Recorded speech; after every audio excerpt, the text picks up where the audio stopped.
Hello, welcome to the channel, welcome to another video of success way class 10 level ম্যাথমেটিক্সের আরও একটা video যে series আমাদের continuation চলছিল। আজকে নিউ যে চ্যাপ্টার সেখানে যাচ্ছি ভেদ। ঠিক আছে, ভেদ চ্যাপ্টার আমরা আজকে যাচ্ছি।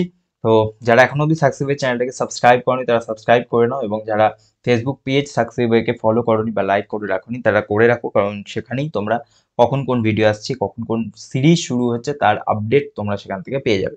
তো চলো শুরু করি। তো দেখো আজকে কি কোয়েশ্চেন রয়েছে। দেখো যে কোয়েশ্চেনটা রয়েছে, এক্স ওয়াই এর বর্গের সঙ্গে সরল ভেদে আছে। আচ্ছা, এবার একটা জিনিস আমি বলি, সরল ভেদ মানে কি? এই যে সরল ভেদ, সরল ভেদ কথাটার মানে কি? সরল ভেদ মানে বেসিক্যালি আছে এক্স ভ্যারিজেস ওয়াই, এবং যখন বলছে বর্গের সাথে ওয়াই এর বর্গের সাথে, তার মানে এখানে হয়ে যাবে একটা square, x varies y square. ঠিক আছে, ক্লিয়ার? এবং যদি ওয়াই ইকুয়াল টু 4 হয় তাহলে এক্স ইকুয়াল টু 8 হয়।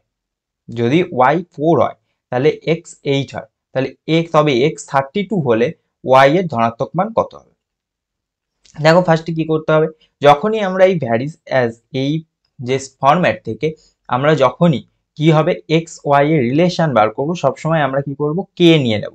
ঠিক আছে, সবসময় আমরা কি করব, k নিয়ে নেব।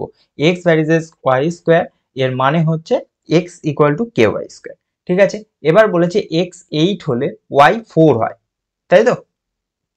তাহলে কি হবে, তাহলে x কে আমি যদি এখানে 8 বসাই তাহলে আমাকে y কে কত বসাতে হবে, y কে 4 বসাতে হবে, তার মানে 4 স্কোয়ার। তার মানে 8 ইকুয়াল টু আমার হয়ে যাবে এখানে 16k, তাই তো? এখান থেকে আমি k এর ভ্যালু পেয়ে যাব, k এর ভ্যালু কি হবে 8/16, তার মানে হয়ে যাবে হাফ, তাই না? তাহলে এই যে k এর ভ্যালু হাফ পেয়ে গেলাম, k এর ভ্যালু হাফ পেয়ে গেছি। এবার আমাকে বলছে x ইকুয়াল টু 32 হলে কত হবে। x ইকুয়াল টু 32 যদি হয়, আবার আমি এই ইকুয়েশনটাই বসাবো, এই ইকুয়েশনটাতেই আনবো। x এর ভ্যালু বলেছে 32 আর k এর ভ্যালু কত, হাফ, আর এখানে আমার হচ্ছে y স্কোয়ার। তাহলে আমি এখান থেকে বার করব y স্কোয়ার যদি হয় তাহলে এখানে কত হবে 32 ইন্টু 2, তাই না? এই 2 নিচের 2টা এদিকে গিয়ে মাল্টিপ্লাই হচ্ছে, তাহলে 32 ইন্টু 2 তাহলে হচ্ছে এটা কত 64। 64 কত স্কোয়ার, 8 এর স্কোয়ার। তাহলে y স্কোয়ার ইকুয়াল টু 64, তাহলে y ইকুয়াল টু হয়ে যাবে 8। ঠিক আছে, তো এটা হয়ে গেল আনসার। নেক্সট দেখো, এই কোশ্চেনটা কিন্তু বেশ একটা ভালো কোশ্চেন। ঠিক আছে, যদি 15 জন কৃষক 8 দিনে একটি জমি চাষ করে, তবে 12 দিনে ওই জমি কতজন কৃষক চাষ করে? ঠিক আছে, এটা এই ধরনের অঙ্ক এমনি ঐকিক নিয়ম দিয়ে অঙ্ক করা যায়, কিন্তু এখানে যেহেতু আমরা ভেদ বলে চ্যাপ্টারটা করছি, তো আমাদের কিন্তু এইভাবেই করতে হবে। আচ্ছা, এবার তাহলে এখানে দেখো কি করা হয়েছে, কৃষক সংখ্যা ধরা হয়েছে n, কৃষক সংখ্যা n, আর দিন সংখ্যা ধরা হয়েছে d। এবার তোমাকে n আর d এর রিলেশন সেটাকে বার করতে হবে। আচ্ছা, তুমি খুব ভালো করে ভাবো যে আমার কাছে সিম্পলি ভাবো, যদি ধরো 10 জন কৃষক কোনো একটা কাজ করছে, ঠিক আছে, সেখানে ধরো 5 দিন টাইম লাগছে। এটা হচ্ছে কৃষক, ফার্মার, এটা হচ্ছে ডে বা ডি। তাহলে 10 জন কৃষক 5 দিনে একটা কাজ করছে। এবার কৃষকের যদি আমি বাড়িয়ে দিই, কৃষক আমি +2 করলাম, করে 12 জন কৃষক করলাম, তাহলে কাজটা যদি একই থাকে, মনে করো এতটা, এই একটা অ্যামাউন্ট, মানে এটা একটা জমি, এই জমিটা তারা এই জমিতে কাজ করছে, কাজটা সেম রয়েছে, তাহলে কৃষক যদি আমি বাড়িয়ে দিই তাহলে কি সময় মানে দিনটা কম লাগবে না বেশি লাগবে? কৃষক যদি বাড়িয়ে দিই তাহলে দিন কিন্তু কম লাগবে, তাই না? তাহলে আমার এখানে 2 জন কৃষক আমি বাড়িয়েছি কিন্তু দিন কম লাগছে, তাহলে কি হচ্ছে, আমি যত কৃষক বাড়াচ্ছি, যত আমার ফার্মার বাড়ছে, তত কিন্তু আমার ডে বা টাইম যাই বলো না কেন সেটা কিন্তু কমছে। তাহলে ফার্মারের সঙ্গে ডে এর এইটা আমার কি রয়েছে, ব্যস্ত সম্পর্ক রয়েছে। ব্যস্ত সম্পর্ক যখনই থাকবে তখন তার মানে কি, ভ্যারিজেস হবে 1/d, তাই না? এবার আমার এখানে ফার্মার, এই যে ফার্মারের সংখ্যাটা কি এখানে n ধরা হয়েছিল, তাহলে এখানে f এর জায়গায় n করে দাও, n varies as 1/d।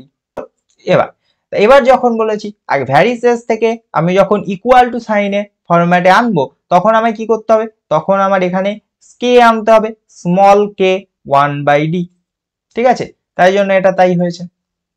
Next next এবার আমায় এইখানে দেখতে হবে 15 জন কৃষক বলেছে 8 দিনে করতে পারে, তাহলে আমি এইখানে n এর জায়গায় 15 বসাবো, আর কে টা যেমন আছে তেমন বসাবো, আর 1/8 হবে, তাই না? তাহলে এখান থেকে কে এর ভ্যালু পাবো, কে ইকুয়াল টু কত আসবে, 8 into 15, K equal to 8 into 15, তাহলে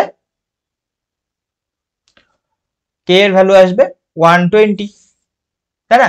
এইখানেই দেখো এইখানে কে রয়েছে, এই 8টা এদিকে গুণ দিয়ে গুণ। এবার আমাকে কি বলছে, এবার বলছে তবে 12 দিনে ওই জমি কতজন কৃষক চাষ করবে।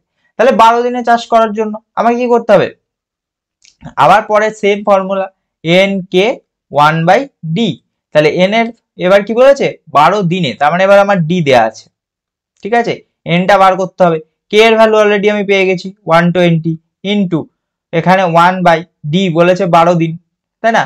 তাহলে এখানে কত হবে, 12 আর 12 কাটবে, তাহলে 120, তাহলে আসবে 10, তাই তো? তাহলে এন 10, তার মানে 10 জন কৃষক লাগবে। ঠিক আছে, ক্লিয়ার?